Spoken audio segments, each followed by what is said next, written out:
বিসমিল্লাহির রহমানির রহিম। প্রিয় দর্শক ভাই বোনেরা, দেখেন এই যে থ্রিটেস আম অনেকে দেখতে চাইছিলেন। এই যে দেখেন থ্রিটেস আম, কি সুন্দর থ্রিটেস আম এই গাছের মধ্যে ধরছে, খুব ভালো। এই আমের কোয়ালিটি খুব ভালো আছে, বড়ো বড়ো। দেখেন জুলাই মাসে আজকে মনে করেন 29 তারিখ, দেখেন কি সাইজের বড় বড় এখনও আম ঝুলে আছে।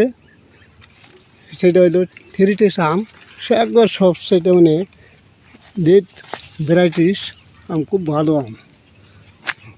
আমগুলা সাইজ দেখলে দেখার মতো আম, প্রচণ্ড বড় বড় আম এখনও গাছে ঝুলে আছে। যে মনে করে আজকে জুলাই মাসের 29 তারিখ, থ্রিটেস আমটা অনেক ভালো আম, গাছের মধ্যে ধরছে, টুপাই ধরছে, ভালো আম।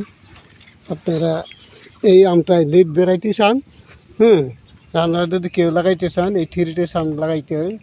একবারে সবার লাস্টে এই আমটা পাবেন। এই আম রায়হান নার্সারিতে যোগাযোগ করলে এই থ্রিটেস আম তারা পাবেন। প্রিয় দর্শক ভাই বোনেরা, দেখেন খুব ভালো কোয়ালিটি। তা মাথার গাছ থেকে দেখাইতেছি তো, ওর এই গাছ থেকে মানে কলম করা আছে। মানে আপনারা যোগাযোগ করলে ওই চারাগুলা পাবেন। এই বলে আজকে শেষ করলাম। আসসালামু আলাইকুম ওয়া রাহমাতুল্লাহি ওয়া বারাকাতুহু।